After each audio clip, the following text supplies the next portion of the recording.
Odisha education ଜର୍ଣ୍ଣିରେ ଆପଣଙ୍କୁ ସ୍ୱାଗତ କରୁଛି।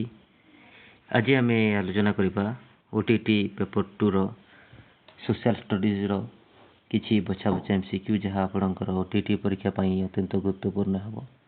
ତେଣୁ ଭିଡ଼ିଓଟିକୁ ଶେଷ ପର୍ଯ୍ୟନ୍ତ ଦେଖନ୍ତୁ ଏବଂ ଯେଉଁମାନେ ଚ୍ୟାନେଲଟିକୁ ସବସ୍କ୍ରାଇବ୍ କରିନାହାନ୍ତି ଦୟାକରି ଚ୍ୟାନେଲଟିକୁ ସବସ୍କ୍ରାଇବ୍ କରିଦିଅନ୍ତୁ, ଯାହାଦ୍ୱାରା ଆପଣ ଏମିତି ପରୀକ୍ଷା ଉପଯୋଗୀ ଭିଡ଼ିଓଗୁଡ଼ା ଆମ ଚ୍ୟାନେଲରେ ପାଇପାରିବେ। ପ୍ରଥମ ପ୍ରଶ୍ନ, ଶାହାଜାହାନଙ୍କ ନିର୍ମିତ ମୟୂର ସିଂହାସନ ଏବଂ କୋହିନୂର ମଣି ଭାରତରୁ କେଉଁ ଦେଶକୁ ଲୁଣ୍ଠନ କରି ନିଆଯାଇଥିଲା? ଶାହାଜାହାନଙ୍କର ନିର୍ମିତ ମୟୂର ସିଂହାସନ ଏବଂ କୋହିନୂର ମଣି ଭାରତରୁ କେଉଁ ଦେଶକୁ ଲୁଣ୍ଠନ କରି ନିଆଯାଇଥିଲା? ଏହାର ସଠିକ୍ ଉତ୍ତର ହେଉଛି ଅପସନ୍ ଏ, ପାରସ୍ୟ। ଚାଲନ୍ତୁ ଆମେ ପରବର୍ତ୍ତୀ ପ୍ରଶ୍ନକୁ ଯିବା। ପରବର୍ତ୍ତୀ ପ୍ରଶ୍ନ ହେଉଛି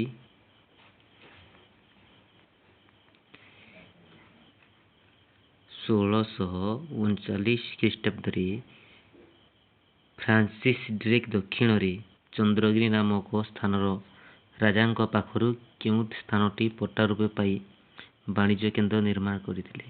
ପ୍ରଶ୍ନ ପୁଣି ଥରେ କହୁଛି, 1639 ଖ୍ରୀଷ୍ଟାବ୍ଦରେ ଫ୍ରାନ୍ସିସ୍ ଡ୍ରେକ୍ ଦକ୍ଷିଣରେ ଚନ୍ଦ୍ରଗିରି ନାମକ ସ୍ଥାନର ରାଜାଙ୍କ ପାଖରୁ କେଉଁ ସ୍ଥାନଟି ପଟ୍ଟା ରୂପେ ପାଇ ବାଣିଜ୍ୟ କେନ୍ଦ୍ର ନିର୍ମାଣ କରିଥିଲେ? ଏହାର ସଠିକ୍ ଉତ୍ତର ହେଉଛି ଅପସନ୍ ସି, ମାନ୍ଦ୍ରାଜ। ବୁଝିହେଲା? ଚାଲନ୍ତୁ ଆମେ ପରବର୍ତ୍ତୀ ପ୍ରଶ୍ନକୁ ଯିବା। ପରବର୍ତ୍ତୀ ପ୍ରଶ୍ନ ହେଉଛି ନାଦିର ଶାହ କେଉଁ ନଗରରେ ପ୍ରବେଶ କରି ଲୁଣ୍ଠନ ଓ ନରହତ୍ୟା ଚଳାଇଥିଲେ? ନାଦିର ଶାହ କେଉଁ ନଗରରେ ପ୍ରବେଶ କରି ଲୁଣ୍ଠନ ଓ ନରହତ୍ୟା ଚଳାଇଥିଲେ? ଏହାର ସଠିକ୍ ଉତ୍ତର ହେଉଛି ଅପସନ୍ ଡି, ଦିଲ୍ଲୀ। ବୁଝିହେଲା? ଚାଲନ୍ତୁ ଆମେ ପରବର୍ତ୍ତୀ ପ୍ରଶ୍ନକୁ ଦେଖିବା। ପରବର୍ତ୍ତୀ ପ୍ରଶ୍ନ ହେଉଛି ନିମ୍ନୋକ୍ତମାନଙ୍କ ମଧ୍ୟରୁ କେଉଁମାନେ ମୋଗଲ ସମ୍ରାଟଙ୍କ ଦୃଢ଼ ସମର୍ଥକ ଥିଲେ କିନ୍ତୁ ଔରଙ୍ଗଜେବଙ୍କ ସମୟରେ ସେମାନେ ମୋଗଲଙ୍କ ଶତ୍ରୁ ହୋଇଥିଲେ? ଦେଖନ୍ତୁ ଆଉ ଗୋଟେ ପ୍ରଶ୍ନ କରୁଛି, ନିମ୍ନୋକ୍ତମାନଙ୍କ ମଧ୍ୟରୁ କେଉଁମାନେ ମୋଗଲ ସମ୍ରାଟଙ୍କ ଦୃଢ଼ ସମର୍ଥକ ଥିଲେ କିନ୍ତୁ ଔରଙ୍ଗଜେବଙ୍କ ସମୟରେ ସେମାନେ ମୋଗଲଙ୍କ ଶତ୍ରୁ ହୋଇଥିଲେ? ଏହାର ସଠିକ୍ ଉତ୍ତର ହେଉଛି ଅପସନ୍ ସି, ରାଜପୁତ। ବୁଝିହେଲା? ଚାଲନ୍ତୁ ଆମେ ପରବର୍ତ୍ତୀ ପ୍ରଶ୍ନକୁ ଦେଖିବା। ପରବର୍ତ୍ତୀ ପ୍ରଶ୍ନ ହେଉଛି ଖ୍ରୀଷ୍ଟୋଫର କଲମ୍ବସ୍ କେଉଁ ଦେଶର ଶାସକଙ୍କ ଅନୁମୋଦନ କ୍ରମେ ସମୁଦ୍ର ଯାତ୍ରା ଆରମ୍ଭ କରିଥିଲେ? ଖ୍ରୀଷ୍ଟୋଫର କଲମ୍ବସ୍ କେଉଁ ଦେଶର ଶାସକଙ୍କ ଅନୁମୋଦନ କ୍ରମେ ସମୁଦ୍ର ଯାତ୍ରା ଆରମ୍ଭ କରିଥିଲେ? ଏହାର ସଠିକ୍ ଉତ୍ତର ହେଉଛି ଅପସନ୍ ଏ, ସ୍ପେନ୍। ବୁଝିହେଲା? ଚାଲନ୍ତୁ ଆମେ ପରବର୍ତ୍ତୀ ପ୍ରଶ୍ନକୁ ଦେଖିବା। ପରବର୍ତ୍ତୀ ପ୍ରଶ୍ନ ହେଉଛି କେଉଁ ଶାସକଙ୍କ ସମୟରେ ଇଂରେଜମାନଙ୍କର ସମୁଦ୍ର ଯାତ୍ରା ଅଭିଯାନ ଫଳବତୀ ହୋଇଥିଲା?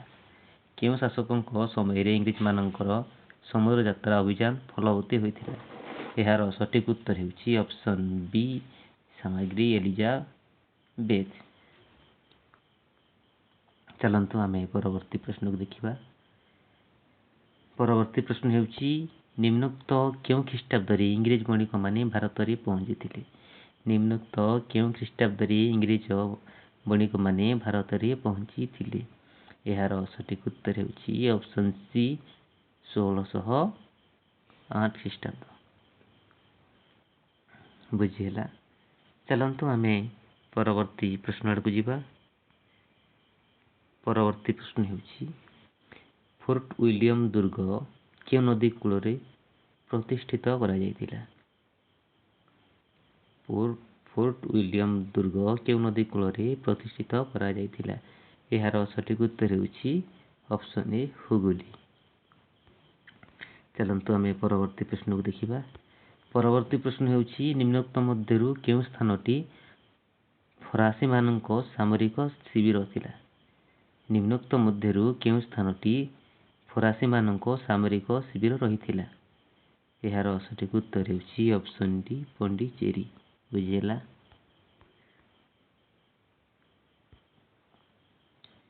ପ୍ରଥମ କର୍ଣ୍ଣାଟ ସମରରେ ନିମ୍ନୋକ୍ତ କେଉଁ ବ୍ୟକ୍ତି ଫରାସୀ ସେନାବାହିନୀକୁ ପରିଚାଳିତ କରିଥିଲେ? ଏହାର ସଠିକ୍ ଉତ୍ତର ହେଉଛି ଅପସନ୍ ଏ, ଡୁପ୍ଲେ। ପରବର୍ତ୍ତୀ ପ୍ରଶ୍ନ ହେଉଛି ଦ୍ୱିତୀୟ କର୍ଣ୍ଣାଟକ ସମରରେ କେଉଁ ୟୁରୋପୀୟ ଶକ୍ତିର କୂଟନୈତିକ ପରାଜୟ ଘଟିଥିଲା? ଦ୍ୱିତୀୟ କର୍ଣ୍ଣାଟକ ସମରରେ କେଉଁ ୟୁରୋପୀୟ ଶକ୍ତିର କୂଟନୈତିକ ପରାଜୟ ଘଟିଥିଲା? ଏହାର ସଠିକ୍ ଉତ୍ତର ହେଉଛି ଅପସନ୍ ବି ଫରାସୀ। ଚାଲନ୍ତୁ ଆମେ ପରବର୍ତ୍ତୀ ପ୍ରଶ୍ନକୁ ଯିବା। ପରବର୍ତ୍ତୀ ପ୍ରଶ୍ନ ହେଉଛି ତୃତୀୟ କର୍ଣ୍ଣାଟକ ସମରରେ କେଉଁ ଦୁଇ ଜଣଙ୍କ ଦ୍ୱାରା ସଂଗଠିତ ହୋଇଥିଲା? ତୃତୀୟ କର୍ଣ୍ଣାଟକ ସମରରେ କେଉଁ ଦୁଇ ଜଣଙ୍କ ଦ୍ୱାରା ସଂଗଠିତ ହୋଇଥିଲା? ଏହାର ସଠିକ୍ ଉତ୍ତର ହେଉଛି ଅପସନ୍ ଡି ଆୟାରକୁଡ୍ ଓ କାଉଣ୍ଟ ଲଲିତ।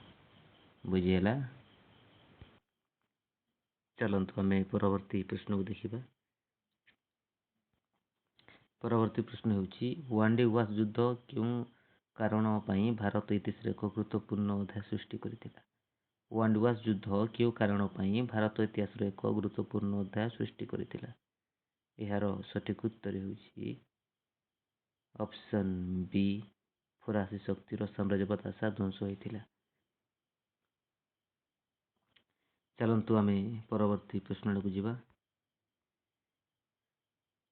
ପରବର୍ତ୍ତୀ ପ୍ରଶ୍ନ ହେଉଛି ଭାରତରେ ଇଂରେଜମାନଙ୍କ ପ୍ରଭାବ ବୃଦ୍ଧି ହେଉଥିବା ପାଇଁ କାହାକୁ ଦାୟୀ କରାଯିବ? ଭାରତରେ ଇଂରେଜମାନଙ୍କ ପ୍ରଭାବ ବୃଦ୍ଧି ହେଉଥିବା ପାଇଁ କାହାକୁ ଦାୟୀ କରାଯିବ? ଏହାର ସଠିକ୍ ଉତ୍ତର ହେଉଛି ଅପସନ୍ ଏ କ୍ଲାଇଭ୍। ବୁଝିହେଲା? ଚାଲନ୍ତୁ ଆମେ ପରବର୍ତ୍ତୀ ପ୍ରଶ୍ନକୁ ଦେଖିବା। ପରବର୍ତ୍ତୀ ପ୍ରଶ୍ନ ହେଉଛି ନିମ୍ନୋକ୍ତ ମଧ୍ୟରୁ କିଏ ତଥାକଥିତ ଅନ୍ଧକୂପ ହତ୍ୟା ଘଟଣାର ସମ୍ପୃକ୍ତ ଅଟନ୍ତି? ନିମ୍ନୋକ୍ତ ମଧ୍ୟରୁ କିଏ ତଥାକଥିତ ଅନ୍ଧକୂପ ହତ୍ୟା ଘଟଣାରେ ସମ୍ପୃକ୍ତ ଅଟନ୍ତି? ଏହାର ସଠିକ୍ ଉତ୍ତର ହେଉଛି ଅପସନ୍ ବି ସିରାଜ ଉଦ୍-ଦୌଲା। ଚାଲନ୍ତୁ ପରବର୍ତ୍ତୀ ପ୍ରଶ୍ନକୁ ଆମେ ଯିବା। ପରବର୍ତ୍ତୀ ପ୍ରଶ୍ନ ହେଉଛି ପଲାସି ଯୁଦ୍ଧରେ କ୍ଲାଇଭ୍ ବିଜୟୀ ହେବା ପାଇଁ କାହାକୁ ଦାୟୀ କରାଯିବ? Option A Manik Chand, option B ମିରତା, option C Mir Jafar, option D Mir Kasim. ଏହାର ସଠିକ୍ ଉତ୍ତର ହେଉଛି ଅପସନ୍ ସି ମୀର ଜାଫର। ବୁଝିହେଲା? ଚାଲନ୍ତୁ ଆମେ ପରବର୍ତ୍ତୀ ପ୍ରଶ୍ନକୁ ଦେଖିବା। ପରବର୍ତ୍ତୀ ପ୍ରଶ୍ନ ହେଉଛି ଭାରତରେ ଇଂରେଜ କ୍ଷମତାର ପ୍ରତିଷ୍ଠା ପାଇଁ କେଉଁ ଯୁଦ୍ଧ ଗୁରୁତ୍ୱପୂର୍ଣ୍ଣ ଥିଲା? ଭାରତରେ ଇଂରେଜ କ୍ଷମତା ପ୍ରତିଷ୍ଠା ପାଇଁ କେଉଁ ଯୁଦ୍ଧ ଗୁରୁତ୍ୱପୂର୍ଣ୍ଣ ଥିଲା? ଏହାର ସଠିକ୍ ଉତ୍ତର ହେଉଛି ଅପସନ୍ ବି ବକ୍ସାର ଯୁଦ୍ଧ। ବୁଝିହେଲା? ଚାଲନ୍ତୁ ଆମେ ପରବର୍ତ୍ତୀ ପ୍ରଶ୍ନକୁ ଯିବା। ପରବର୍ତ୍ତୀ ପ୍ରଶ୍ନ ହେଉଛି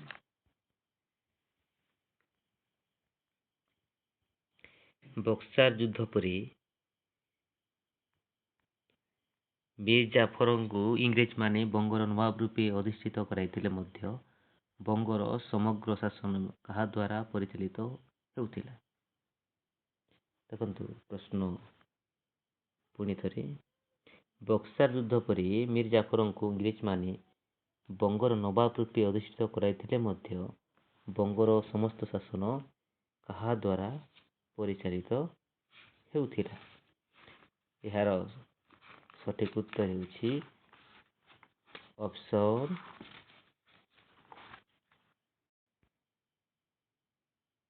ସି ଇଷ୍ଟ ଇଣ୍ଡିଆ କମ୍ପାନୀ। ବୁଝିହେଲା? ଚାଲନ୍ତୁ ଆମେ ପରବର୍ତ୍ତୀ ପ୍ରଶ୍ନକୁ ଦେଖିବା।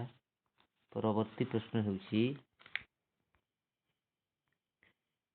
ବଙ୍ଗପ୍ରଦେଶର ଦ୍ୱୈତ ଶାସନ ପ୍ରକ୍ରିୟା ଅନୁଯାୟୀ କାହାଙ୍କ ହସ୍ତରେ ବଙ୍ଗ, ବିହାର, ଓଡ଼ିଶା ପୋଲିସ ବିଭାଗ ଓ ଆଇନ ଅଦାଲତ ଭାର ନ୍ୟସ୍ତ ଥିଲା? ପ୍ରଶ୍ନ ପୁଣି ଥରେ କହୁଛି ବଙ୍ଗପ୍ରଦେଶର